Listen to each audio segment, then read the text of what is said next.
좋으신 하나님 감사합니다. 성도님들의 가정을 세우셔서 올 한 달 동안 가정에 관한 하나님 말씀을 나누게 하셨음에 감사를 드립니다. 우리 성도님들의 가정이 믿음 위에 세워지고 말씀 위에 세워지고 십자가 사랑과 은혜 아래 세워지는 가정이 되도록 인도해 주옵소서. 세상 사람처럼 세상 가치에 매어가지고 그 가치 붙잡고 살아가는 가정이 아니라 하나님 말씀의 원리가 그 가정에 세워지는 우리 성도의 가정이 되도록 인도해 주옵소서. 감사하고 예수님의 이름으로 기도드리옵나이다. 아멘.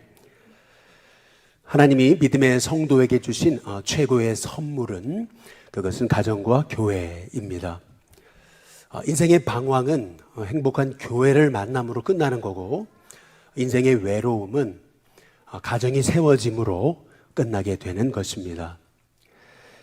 따라서 행복한 교회 또 행복한 가정을 이루고 세워가는 것은 이건 선택이 아닙니다. 이것은 성도의 사명이 돼야 되고 또 성도의 가정과 교회가 바로 세워지도록 우리는 기도해야 될 줄로 믿습니다. 어떤 가정에 아들이 외국에서 결혼을 하게 됐어요. 외국에서 결혼하는 아들을 위해서 아버지가 이제 편지 하나를 쓰게 된 것입니다. 아버지가 편지를 쓰는데 옆에서 이제 아내가 그 편지 쓰는 것을 보고 있어요. 이제 아버지가 아들에게 이런 편지를 씁니다. 아들아, 결혼은 참으로 달콤하고 행복한 것이란다. 아들아, 넌 참 소중한 결단을 한 거다. 아버지가 행복하듯이 너도 행복할 거다. 이제 이렇게 아들을 향해서 이제 편지를 써 내려갔습니다. 아내가 옆에서 보고 너무나 흐뭇해 하면서 이제 밖으로 나갔습니다. 그러자 이제 아버지가 편지 밑에다가 추신 글로 이제 이런 글을 써 놨습니다. 아들아, 네 엄마가 지금 방금 나갔다. 이 바보 멍청아, 결혼은 무덤이다. 이제부터 너도 죽은 줄로 알아라. 이제 이렇게 얘기했다는 거죠. 그것도 모른 채 아내가 흐뭇하게 남편이 쓴 편지를 우체통에 넣었다는 얘기입니다. 물론 여러분 이게 우스갯소리인지 모르지만은 그러나 이렇게 가정의 아픔으로 이렇게 눈물 짓고 또 몸살을 앓는 가정이 적지 않다는 것입니다.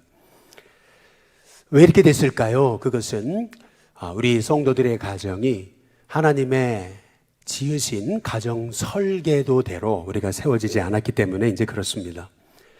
하나님은 성도의 가정을 통해서 복을 주시기를 원하세요. 꿀벌이 나가서 꿀을 열심히 모아와도 이 벌집이 없으면 그 꿀을 담을 수가 없습니다. 마찬가지로 우리가 아무리 세상에서 잘 나가고 또 세상에서 유명해도 가정이라는 복의 그릇이 없으면 그 복을 온전히 담을 수가 없는 거죠. 그래서 하나님께서는 성도의 가정이 복을 받기를 원하십니다. 성도의 가정이 복의 그릇으로 세워지기를 원하시는 거예요. 창세기 1장에 27절, 28절에 보시면은 하나님이 자기 형상 그랬어요. 하나님의 형상대로 사람을 창조하시되 남자와 여자를 창조하셨다. 이제 이렇게 말씀하고 계십니다. 여기서 말하는 하나님의 자기 형상이 뭘까요? 자기 형상. 여기서 말하는 하나님의 형상이란 삼위일체 하나님의 형상을 말하는 것입니다. 하나님은 성부, 성자, 성령, 삼위 하나님이 한 일체가 되셔서 공동체를 이루어 가시죠. 마찬가지로 하나님이 하나님의 형상대로 사람을 창조하시는데 남자와 여자 공동체를 만드셨다 그랬는데 그 공동체가 뭐냐? 창세기 2장에 보니까 그게 가정이었습니다. 그래서 창세기 1장 28절에 보시면은 하나님이 그들에게 그랬어요. 단수가 아닙니다. 그에게가 아니고 그들에게입니다. 하나님이 그 가정에게 복을 주신 것입니다. 근데 그 복이라는 단어는 히브리어로 바라크라고 그래요. 이 바라크의 복은 뭘 의미하는 거냐면은 예배의 복, 찬송의 복, 감사의 복을 말하는 겁니다. 하나님은 하나님의 복을 주시려고 가정을 세우셨는데 그 가정이 복을 받는 비결, 그것은 예배에서 시작된다는 겁니다. 하나님은 우리가 은혜자가 되기를 원하세요. 여러분이 은혜 받으면요, 여러분의 가정은 신실하게 믿음으로 세워지는 줄로 믿습니다. 그래서요, 우리가 실은 제가 목사가 되기 이전에 제가 먼저 예배자가 돼야 되는 거고요. 여러분이 장로님이 되시기 이전에 여러분은 예배자가 되셔야 됩니다. 권사님, 집사님, 성도님이 되시기 이전에 예배자가 돼야 돼요. 예배자가 돼서 하나님의 은혜를 회복하고 은혜자가 돼서 찬송을 회복하고 감사를 회복할 때 하나님이 여러분의 가정에 바라크의 복을, 하나님이 여러분 가정에 예비하신 하나님의 복을 주시는 것입니다. 그래서 여러분이 주일날마다 오셔서 여러분이 반드시 경험해야 되는 게 하나님의 은혜인 거예요. 몸만 왔다 가시면 안 돼요. 여러분이 반드시 은혜를 사모하고 은혜 받아서 은혜자가 되게 해달라고 기도하는 우리 일신교회 성도님들이 돼야 될 줄로 믿습니다. 하나님이 가정을 세우시고 바라크의 복을 주시는데 그 복을 주시면서 그 복의 내용 하나님이 5가지를 말씀하세요. 창세기 1장 28절에 보면 하나님이 그들에게 복을 주시며 그들에게 말씀하십니다. 생육하고 번성하고 땅에 충만하라. 먼저 3가지 복을 말씀하시죠. 근데 이 생육 번성 충만이라고 하는 복은 창세기 1장 22절에 보면 동물에게도 주신 복이에요. 동물도 생육하고 번성하고 땅에 충만하라 그랬어요. 이건 동물도 똑같이 받는 복입니다. 그런데 인간에게는 4번째, 5번째 복을 주시는 거예요. 그 4번째 복이 뭐냐면 땅을 정복하는 겁니다. 한번 잘 보세요. 혼자 정복할 수 있어요? 못해요. 자손이 있어야 돼요. 자식이 있어야 돼요. 자식이 바로 서야 돼요. 자식이 믿음 안에 서서 믿음의 계보를 이어야, 그래야 이 땅을 믿음으로 정복하는 역사가 일어나게 되는 거예요. 그래서 우리 일신교회 성도님들이 여러분의 자녀가 믿음에 서는 은혜가 있게 해달라고 기도하시기를 주님의 이름으로 축복합니다. 땅을 정복하라. 어떻게 정복해요? 자녀를 낳아야죠. 그리고 자녀가 믿음에 서야죠. 그래서 자녀가 바로 이 땅을 정복하는 역사가 일어나게 하나님이 우리에게 바라크의 복을 주신 거예요. 5번째 인간에게 주신 복은 뭐냐면은 그것은 바다의 물고기와 하늘의 새와 땅에 움직이는 모든 생물을 다스리는 복이에요. 다스린다라고 하는 말은 쉽게 말하면 말씀 그대로 리더십의 복인 거죠. 여러분이 정말 은혜자가 되면은요, 여러분이 남이 보지 못하는 것을 봅니다. 사실은 진정한 지혜는 은혜자에게 오는 거예요. 그래서 이 바라크, 은혜의 복을 받을 때 여러분의 가정이 든든히 세워지고 여러분의 가정에서 신실한 세상을 이끌어가는 리더가 일어나는 거예요. 실은 건강한 가정에서 건강한 리더가 세워지는 겁니다. 이건 반대도 똑같아요. 상처난 가정에서 최악의 리더가 일어날 수도 있는 거예요. 여러분이 히틀러가 왜 이렇게 폭군이 됐는가? 히틀러는 어렸을 적에 어머니가 외도하는 모습을 보고 자란 거예요. 그런데 외도하는 어머니가 누구하고 외도를 했냐면 돈 많은 유대인들하고 외도를 한 거예요. 그러면서 히틀러는 그 돈 많은 유대인들을 증오한 거예요. 결국 그가 리더라는 자리에 앉자 그동안 가졌던 그 분노를 드러내잖아요. 결국에는 600만 명을 죽였습니다. 여러분, 그렇다면은 가정이 얼마나 우리의 삶에 중요한가라고 하는 것을 깨달을 때 실은 이러한 가정의 아픔, 가정의 어려움, 상처, 이것을 치료하실 분은 우리 하나님밖에 없습니다. 그래서 여러분의 가정이 어려움에도 불구하고 그러나 은혜 아래 세워질 수 있도록 기도할 수 있는 저와 여러분이 되시길 주님의 이름으로 축복합니다. 그래서 우리 가정이 온전히 세워지려면은 하나님의 가정 설계도를 알아야 돼요. 하나님 왜 가정을 만드셨는가? 먼저 첫 번째, 하나님이 가정을 만드신 이유, 그것은 뭘까라고 하는 겁니다. 창세기 2장 18절에 보시면은 여호와 하나님이 말씀하시되 사람이 혼자 사는 것이 좋지 않다 그랬습니다. 혼자 사는 것이 나쁘고 잘못됐고 실패했다고 얘기하는 게 아닙니다. 혼자 사는 것이 악하다 그 얘기를 하고 있는 게 아닙니다. 사람이 혼자 사는 것이 좋지 못하다라는 말의 의미는 혼자 사는 것은 미완성이라는 것입니다. 그래서 내가 그를 위해서 돕는 배필을 짓겠다라고 이렇게 말씀하십니다. 하나님이 왜 가정을 세우셨습니까? 그 이유는 도우라고, 돕는 존재가 되라고 하나님은 가정을 세우신 줄로 믿습니다. 이것은 아내의 사명이 돕는 배필인데 이것은 아내에게만 주시는 사명은 아닙니다. 남편도 아내를 돕는 거고요. 부모도 자녀를 돕는 거고요. 또 자녀도 부모의 부족한 부분을 돕는 거예요. 하나님이 가정을 세우신 이유, 사람이 혼자 사는 것이 좋지 못하니 그를 위해서 돕는 배필을 짓겠다. 가정을 세우신 목적, 그것은 뭐냐면 서로 도우라고 하나님께서 가정을 세우신 줄로 믿습니다. 한번 여러분 잘 보세요. 하나님이 자기 형상대로 사람, 남자와 여자, 가정을 만드셨다 그랬는데 하나님의 형상이 뭐라 그랬어요? 삼위일체 하나님의 형상이라고 그랬습니다. 한번 생각해 보세요. 하나님은 성부 하나님 혼자라도 완벽하세요. 하나님 한 분만으로도 완전하신 분이세요. 혼자서도 얼마든지 일하실 수 있어요. 그런데 디모데 전서 2장 5절에 보면 하나님과 사람 사이에 중보자를 세우셨는데 그 중보자가 예수님이라고 말씀하십니다. 중보자라는 말의 뜻이 뭐예요? 사람과 하나님 사이에 끊어진 다리를 연결하는, 다리를 놓는 사람이란 뜻이 아니겠어요? 다시 말하면 중보자라고 하는 말의 의미는 돕는 자라는 의미가 있는 겁니다. 하나님은 완전하시고 완벽하신 분이신데도 성자, 바로 중보자 예수님과 함께 일하세요. 뿐만 아니라 예수님은 십자가에 죽으시기 전에 요한복음 14장에서 제자들에게 얘기하시잖아요. 내가 이 세상을 떠나는 것이 너희에게 유익이다. 내가 떠나면 보혜사 성령을 너에게 보내시겠다. 이제 얘기하시잖아요. 그러면 성령님 앞에 붙여진 이름 보혜사. 보혜사라는 말의 뜻이 뭐예요? 영어 성경에 보니까 보혜사라는 말은 another helper입니다. 다시 말하면 또 다른 도우시는 분이라는 거죠. 하나님은 혼자서도 완벽하세요. 그럼에도 불구하고 중보자 예수님과 함께 일하시고 또한 또 다른 도우시는 분 성령님과 함께 삼위 하나님이 일체가 되셔서 우리의 구원을 위해 일하시는 거예요. 하나님이 부족하셔가지고 이렇게 성자 예수님, 성령 하나님의 도우심을 받는 게 아니에요.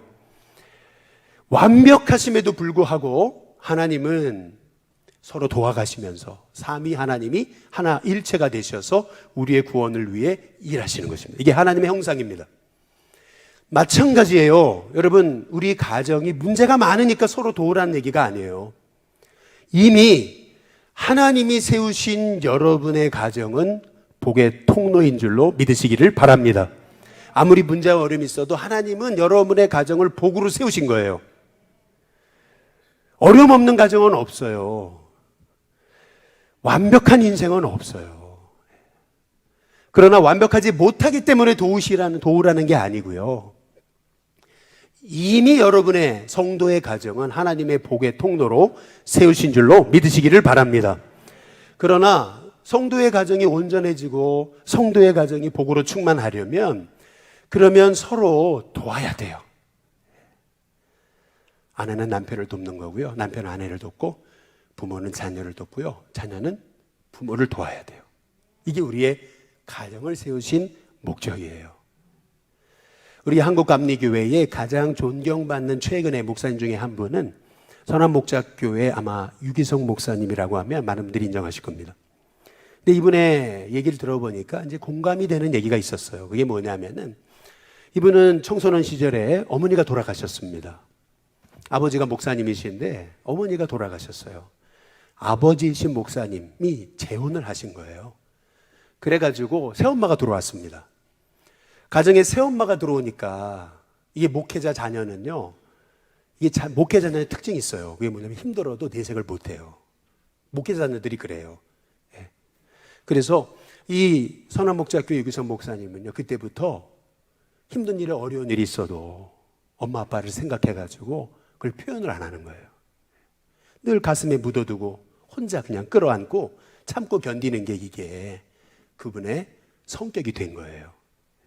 더구나 그 가정에는 아들들이 많았던 거죠. 그러니까 식사 시간이 되면 어떻게 하냐면 얘기를 안 해요. 남자들만 있는데 오로지 밥에만 집중하는 거죠. 열심히 밥만 먹는 거예요. 그게 행복한 가정이에요. 뭐 아무런 문제를 못 느꼈어요.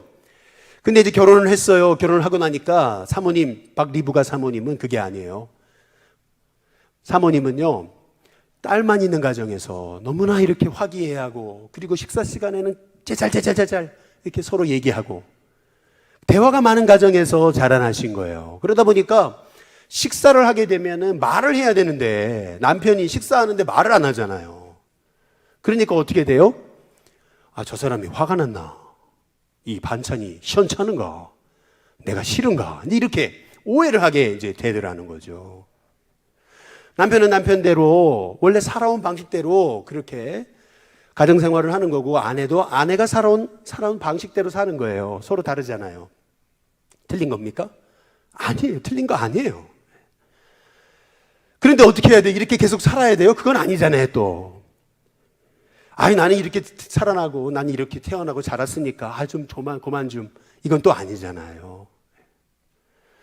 그러면 어떻게 해야 되겠습니까? 어떻게 서로를 도울 수가 있겠어요? 먼저 첫 번째, 남자와 여자는 재료가 달라요, 만든. 남자는 흙으로 만드셨고, 여자는 아담의 갈비뼈로 만드신 거예요. 재료부터가 달라요. 뭘 의미합니까? 서로가 달라도 너무 다르다는 거죠. 그 말의 의미는 뭐예요? 다른 게 틀린 게 아니고요. 다른 게 잘못된 게 아니고요. 우리 주님이 말씀하시는 건 뭐냐면 다름을 인정하라는 거죠. 근데 참 다름을 인정한다는 게 굉장히 어려워요. 처음에는 달라서 좋아가지고 나하고 내게 없는 게 있으니까 그게 끌려가지고 결혼했는데 나중에 결혼하고 생활하다 보니까 다른 게 너무 싫은 거예요. 실은요, 이 다른 이거를 서로 이해하고 용납한다는 게 얼마나 어렵습니까? 그래서 먼저 필요한 것은 다른 거를 용납하는 거예요. 다른 걸 이해해 주는 거예요. 아, 우리 남편은 어렸을 때부터 그렇게 새엄마 밑에서 남한테 아픈 것도 표현하지 못하고 그렇게 어렵게 자라왔구나. 남한테 이렇게 내 아픈 걸 얘기하는 게 너무 힘든 사람이구나. 식사할 때 식사에만 집중하는 거, 저 사람은 밥충인가 식충인가 이게 아니고 그게 이해가 돼야 시작해야 돼요. 뿐만 아니라 또 남편도 아내가 말을 걸잖아요. 그러면은 나 이렇게 살게 놔둬. 이것이 아니고 서로 다름을 인정할 뿐만 아니라 가슴을 열고 대화를 시작하는 거죠. 실은요, 대화를 안 해봤던 사람이 대화한다는 게 너무 어렵습니다. 너무 어려워요. 서툴러요. 이상한 말을 하죠. 주제 없는 말을 해요. 그런데도 우리가 돕는 존재로, 돕는 배필로 하나님이 우리를 부르셨다면 돕는 거예요. 실은요, 저도 잘 가정에서 우리 자녀들하고 대화를 잘 못했어요. 그런데 보니까요, 대화를 해야 되겠더라고요. 근데 잘 안 돼요. 저희 아내하고 저희 아들하고 얘기하는 걸 이렇게 들어보면, 아, 그렇구나. 우리 아들이 이 진로에 대해서 이런 고민을 하고 있구나. 근데 그게 알아지잖아요. 그러면 어떻게 해야 돼요? 대화를 통해서만 그의 아픔을 알 수 있어요. 그래서 그 대화를 통해서 그리고 나서 기도하는 거죠. 저는 우리 신교회 성도님들이요, 왜 가정을 세우셨을까? 서로 도우라고. 도우려면 마음을 열고 이제 잘 안 되지만 서툴지만 대화를 시작하고, 그리고 대화 속에 있는 그러한 여러 가지 어려움을 품고 이제 기도하는 우리 성도들의 가정이 돼야 될 줄로 믿습니다. 우리 성도들을 만나면서 제가 요새 참 가슴이 아픈 게 좀 있어요. 그게 뭐냐면은 일신교회 나온 지 뭐 적지 않게 나왔는데도 실은 마음 터놓고 대화할 사람이 없다는 거예요. 교회 오래, 일신교회 오래 나왔는데 마음 터놓고 대화할 사람이 별로 없대요. 왜 그렇게 됐을까 생각을 해보니까 뭐 누가 아프다 그러면은 목사님 알고 계시라고, 딴 사람한테 얘기하지 하면 안 된다고. 참 안타까운 거죠. 여러분, 아픈 게 그게 잘못된 거 아니잖아요. 아픈 거는요, 자연스러운 거잖아요. 오히려 아프다는 것은 서로를 위해 기도하라고 하는 거잖아요. 내가 힘들고 어려울 때 우리 속도원들한테 힘들고 어려운 것을 이제 한번 나눠보세요. 여러분의 마음속에 있는 것들 한번 얘기해 보세요. 여러분, 그때 여러분 생각지 않게 기도의 동력자를 얻게 될 줄로 믿습니다. 저는 우리 식교회 성도님들의 가정이 하나님이 세우신 가정 설계도 서로 도우라고 주신 이 가정에 하나님의 설계도대로 세워지는 은혜가 있게 되기를 주님의 이름으로 축복합니다.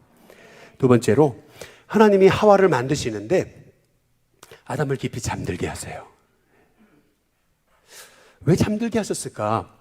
창세기 2장 21절에 보니까 여호와 하나님이 아담을 깊이 잠들게 하셨습니다. 잠들매라고 이렇게 말씀하고 계세요. 잠들었다 이거를 2번 반복하고 계세요. 아니, 왜 하나님이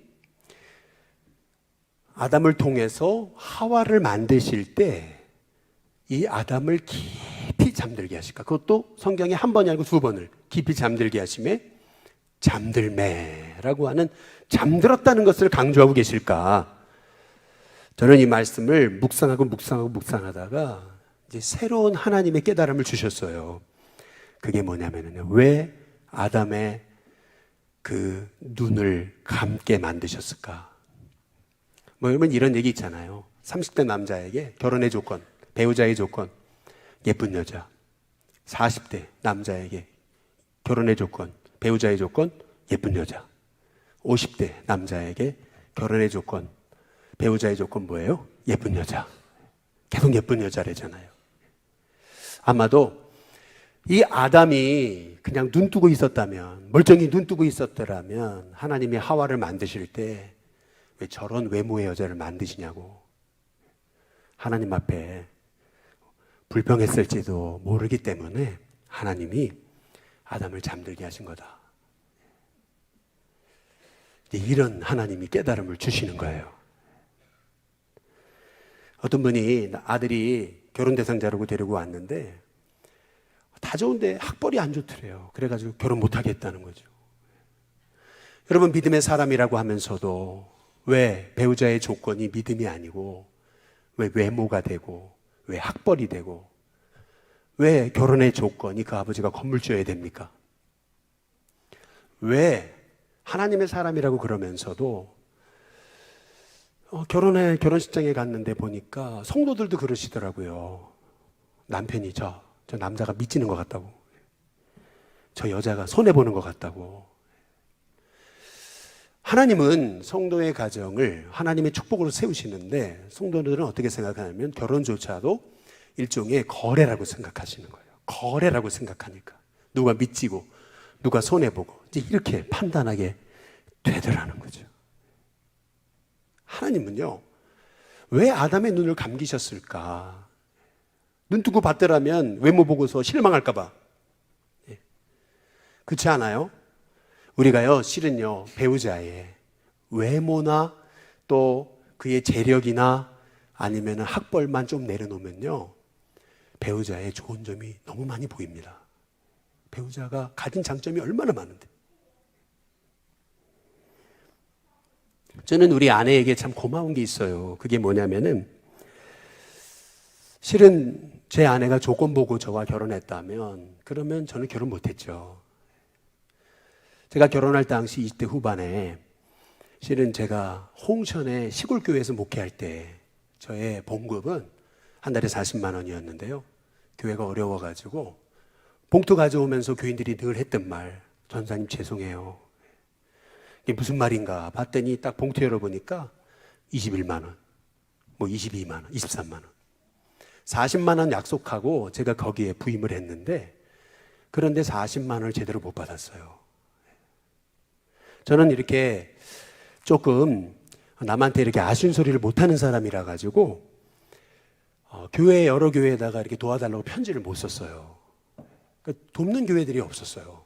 근데 그러다 보니까 제 아내가 만삭인 채로 홍천에서 주문진을 오가면서 그러면서 실은 저를 먹여 살렸어요. 너무 고마워요, 사실은. 제가 미국에서 공부했다고 이렇게 가끔 미국 얘기하지만은 사실 솔직히 얘기하면요, 저는 박사학위를 못 끝냈어요. 저는 박사학위 수료자도 아니에요. 중도에 그만뒀어요. 아직 못 끝냈어요. 박사학위 끝내지 못하고 제가 미국에서 돌아왔던 곳은 서울도 아니고 지방 시골 여주였습니다. 그것도 제가 부목사로 돌아올 때 교회에서 사택이 준비가 안 됐어요. 그래가지고 뭐 한국에 들어오긴 했는데 가족들 데리고 있어야 되니까 어디 있었냐면 저희 장인어른 집에 얹혀 살았어요. 근데 너무 감사한 게 있어요. 우리 장인이 아니 너 미국 갔다 왔다며 내 딸 이렇게 고생시켜도 되냐고 지금 여기서 뭐 하고 있는 거냐고 이렇게 이런 얘기 한 번도 안 하셨어요. 얼마나 고마워요. 사실은요 조건 따지고 그리고 외적인 그러한 뭐 학벌이나 아니면 재력을 받으라면 전 결혼 못했죠. 윤동규 목사라는 가정은 이루어지지 못했고 저는 여기 오늘 서 있지 않습니다. 실은요 성도의 가정이 배우자를 선정할 때 가장 먼저 1순위로 봐야 되는 게요 믿음이에요. 창세기 2장 22절에 보면요 이렇게 말씀하는 거예요. 여호와 하나님이 아담에게서 취하신 그 갈빗대로 여자를 만드셨어요. 아담은 재우시고요. 그리고 나서 아담을 깨우시고 그리고 하나님 어떻게 하시냐면은 이 하와를 아담에게로 이끌어 오셔요. 뭘 의미합니까? 아담과 하와를 맺어주신 중매쟁이는 하나님이시라는 거죠. 다시 말해 우리 성도의 가정이 진짜 하나님이 계획하신 대로 하나님의 가정 설계도대로 세워지려면 가장 여러분이 배우자를 선택하는 데 있어서의 최우선순위 여러분 그건 믿음이어야 됩니다. 우리 가정은 하나님 세우셨다. 우리는 하나님 만나게 하신 거다. 가끔 부모들이 실수하는 게 뭐냐면은 에이, 서로 좋으면 됐지. 서로 좋으면 됐지. 결혼시키라고 좋으면 됐지. 여러분 그러면 싫으면 헤어질 겁니까? 그거 아니잖아요. 실은요 좋으면 됐지 이게 아니고요 우리가 가장 먼저 봐야 되는 거 여러분 그 믿음입니다. 여러분의 가정이 믿음으로 세워져서 어떤 어려움을 만나도 그 어려움을 믿음으로 풀어가는 지혜, 은혜로 풀어가는 힘, 그러한 하나님의 은혜를 힘입는 가정이 되게 해달라고 여러분 기도하는 것이 여러분의 가정이 하나님의 가정 설계대로 세워지는 비결인 줄로 믿으시기를 주님의 이름으로 축복합니다. 청년들한테 배우자를 위해 기도하라 그랬더니 뭐라고 기도하냐면 키는 얼마고 그리고 외모는 어떻게 생겼고 요새는요 남자가 예쁜 여자 좋아하는 게 아니고요 요새는 여자가 예쁜 남자 좋아한대요. 여러분 우리의 조건이 너무 세상적인 거예요. 실은요 결혼하라고 배우자 얘기하라 그랬더니 뭐 아파트가 한 3개는 돼야 된다는 거죠. 아니면 부모가 뭐 건물주가 돼야 된다는 거예요. 그러나 잘 보세요. 우리가 세상 조건 보고 결혼하면 나중에 그 세상 조건이 올무가 됩니다. 성도는요 가장 우선순위가 믿음이어야 돼요. 아무리 어려워도 우리 가정은 하나님 세우시고 하나님 만나게 하셨다. 여러분 그 고백이 있으면 어떤 문제도 풀어가는 은혜가 있게 될 줄로 믿습니다. 마지막 세 번째로 성경에 나오는 최초의 인간의 말은 뭐냐면요 창세기 2장 23절에 보면 이렇게 얘기합니다. 아담이 이르되 이는 내 뼈 중에 뼈요 살 중에 살이다. 성경은요 총 66권으로 이루어져 있습니다. 그리고 1189장으로 이루어져 있고 절수로 따지면 31,173절로 이루어져 있습니다. 31,173절 중에서 제일 먼저 나오는 첫 번째 나오는 인간의 말 그것은 뭐냐면 이는 내 뼈 중에 뼈요 살 중에 살이다. 아담의 감탄사입니다. 실은 하나님이 가정을 세우시고 그 가정 안에 감탄사가 많아지기를 원하셨습니다. 저는 우리 인신교회 성도님들의 가정이 감탄사가 많아지시기를 주님의 이름으로 축복합니다. 하영조 목사님 이런 얘기 하시더라고요. 아내에게 매일 50번의 칭찬을 할 수 있다면 그러면 그 가족에는 기적이 일어날 거라고. 어떤 기적이 일어나요? 밥상이 달라질 거라는 거예요. 그리고요 아내가 너무 아이들보다 예뻐질 거라는 거예요. 실은요, 똑같은 아내인데 매일 50번 칭찬한다는 게 얼마나 어려운 거예요. 여보는 뒷모습도 예뻐. 여보는 웃는 것도 예뻐. 여보는 잔소리하는 것도 예뻐. 이게 얼마나 어려워요. 이게 50번을 한다고 생각해 보세요. 50번을 하려면은요, 그러면 계속 바라봐야 줘야 되죠. 그리고 바라보는 것만으로도 안 되죠. 마음을 열고 대화도 시작해야 되고 같이 있어야 되고 마음을 아내에게 쏟아야 되죠. 근데 놀라운 것은 그렇게 50번을 칭찬하려고 그렇게 아내를 바라봐주고 아껴주고 사랑해줄 때 실은 가정의 기적이 일어난다는 거예요. 근데 이것은 자녀를 향해서도 마찬가지인 것 같아요. 자녀를 칭찬하기 위해서 자녀를 계속 바라봐줘야 되는데 못 바라봐줬잖아요. 제가 우리 성도들을 만나면은 성도님 최고시라고, 성도님 대단하시다고 맨날 그러거든요. 그래서 제가 우리 아들한테도 아들아 넌 최고다, 넌 대단하다 이제 이러니까 아들이 그러더라고요. 뭐가 대단한데? 할 말이 없더라고요. 제가 할 말이 없었어요. 아 그렇구나. 여러분 잘 보셔요. 이게 그렇구나. 이 사람이 칭찬을 먹고 살고 사랑을 먹고 살고 축복을 먹고 사는 건데 너무나 칭찬과 축복과 사랑에 인식하고 그랬더라고요. 그렇지 않아요? 저는 우리 인식교회 성도님들의 가정이 감탄사가 많아지는 은혜가 있게 되시기를 주님의 이름으로 축복합니다. 감탄사가, 나부터 감탄사가 많아지려면은요, 여러분 은혜자가 되셔야 됩니다. 은혜자가 되셔야 돼요.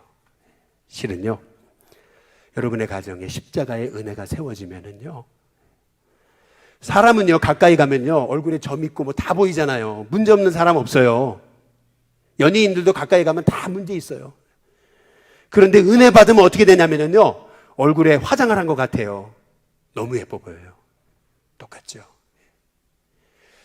실은요 교회가 문제가 있어 문제가 있는 게 아니고요, 은혜가 없으니까 문제가 두각되는 거예요. 문제 없는 교회는 없어요. 그런데 은혜로 성도를 바라보니까 그 문제도 용납되는 거죠. 가정도 마찬가지 아니겠어요? 은혜 받으면 다 해결됩니다.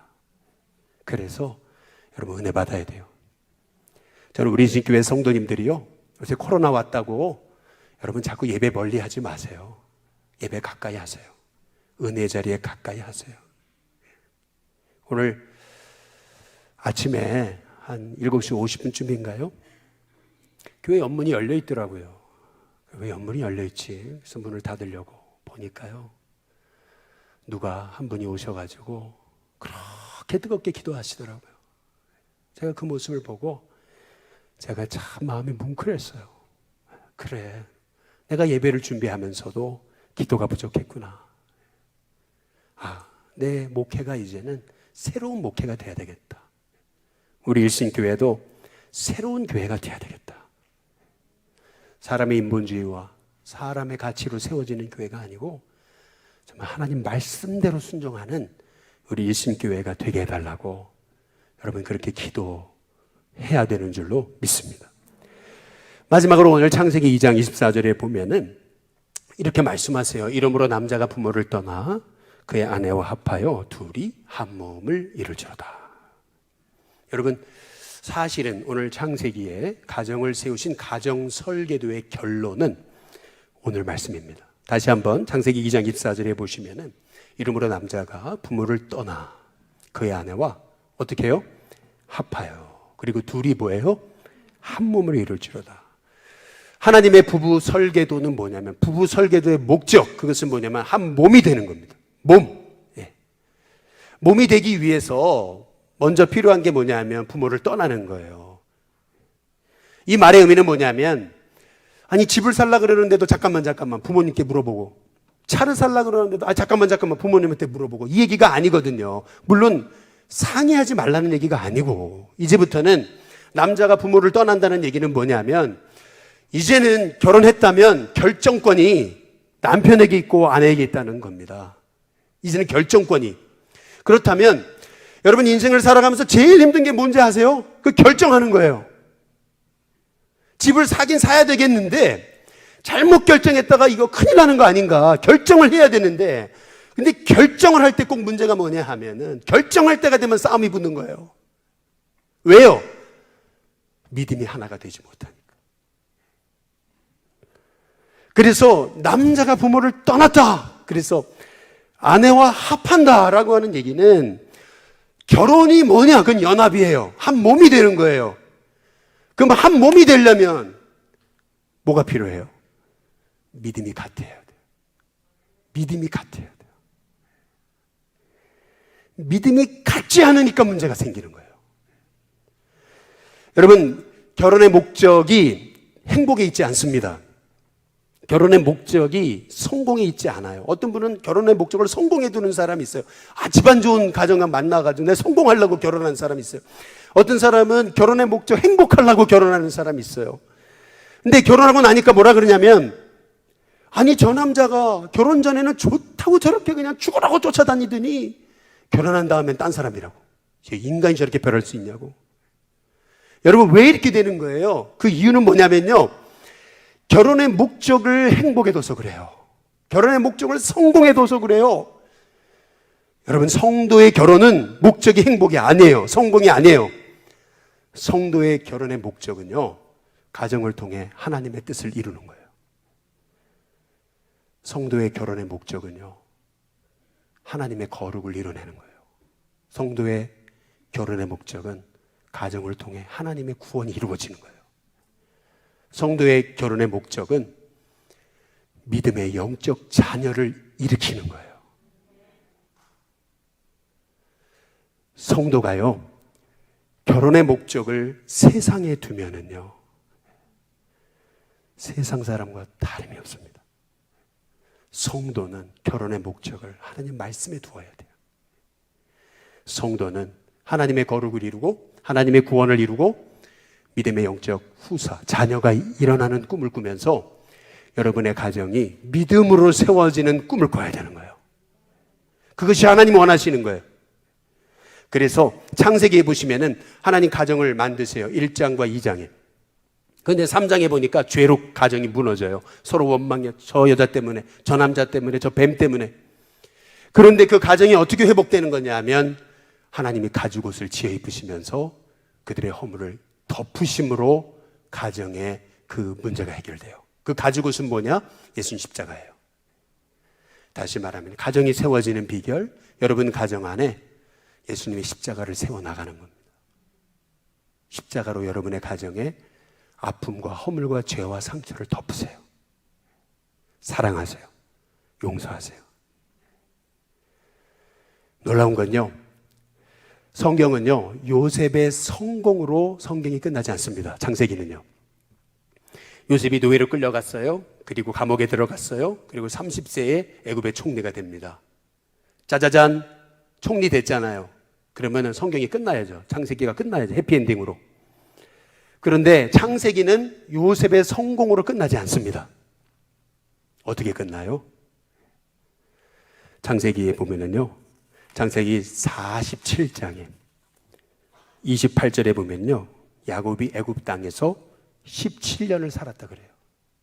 야곱이 어디에서요? 애굽 땅에서 17년을. 아들이 애굽의 총리인데요, 그러면 야곱이 얼마나 부유하게 살았겠습니까? 17년 동안 세상의 부는 다 누렸어요. 그런데 야곱이 죽을 때 뭐라 그래요? 나 여기에 묻지 마라 그럽니다. 어디에 묻어요? 조상 땅에 묻으라 그럽니다. 그 조상 땅이 어디예요? 가나안이에요. 창세기는 어떻게 끝나요? 요셉의 죽음으로 끝나요. 요셉이 죽으면서 내 해골을 여기에 남겨두지 말고 너희들 출애굽할 때 내 해골을 메고 가나안으로 가라 그럽니다. 여러분, 이것이 의미하는 게 뭡니까? 창세기의 결론은 요셉의 성공이 결론이 아니에요. 창세기의 결론은 뭐냐면 믿음의 가정이 세워지는 거예요. 믿음의 가정이 믿음의 계보를 잇는 걸로 창세기가 끝나는 거예요. 그것이 하나님이 가정을 세우신 목적입니다. 저는 우리 신교회 성도님들이 이제 오늘로 해서 우리가 가정 설교를 마칩니다. 우리 5월 가정의 달에 우리 성도들이 기도할 것, 그것은 우리 가정이 하나님의 거룩을 이루어내고 하나님의 구원이 이루어지고 그리고 우리 가정을 통해서 믿음의 영적 자녀들이 일어나게 해달라고, 우리 가정이 믿음의 가정으로 세워지는 축복이 있게 해달라고, 믿음을 최고로 여기는 가정이 되게 해달라고, 우리 가정에 하나님의 은혜가 흐르게 해달라고, 우리 가정에 문제와 어려움과 상처와 아픔이 있지만 그것을 다 십자가의 은혜로 덮게 해달라고, 그래서 우리 가정에 눈물이 있게 해달라고, 우리 가정에 감탄사가 있게 해달라고, 우리 가정에 서로 돕는 은혜가 있게 해달라고. 그래서 하나님이 쓰시는 이 시대의 진정한 복음의 유력자로 쓰임받는 우리 일신교회 성도님들 다 되시기를 주님의 이름으로 축복합니다.